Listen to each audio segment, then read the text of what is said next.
expected to happen today. But as God has designed it, we're here with Mandikiss, and you know, she's actually agreed to become one of our Lascada brand ambassadors.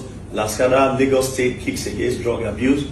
Drugs is a pandemic that is hitting our streets. It is a pandemic that is hitting our society. It is a pandemic that is hitting our community. The government cannot fight it alone. We must work in collaboration with those that can reach as many people as possible. And we know Mandikiss has a large followership, 402,000 if I remember quite clearly. And you know, we've had conversations and we're trying to do things differently. Everybody has a past. Nobody's perfect.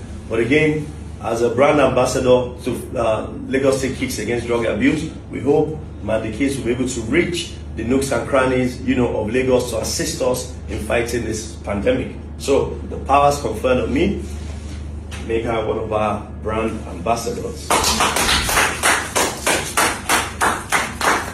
So say no to drugs. Say what? Say no to drugs. Hold on. Right? Okay, picture.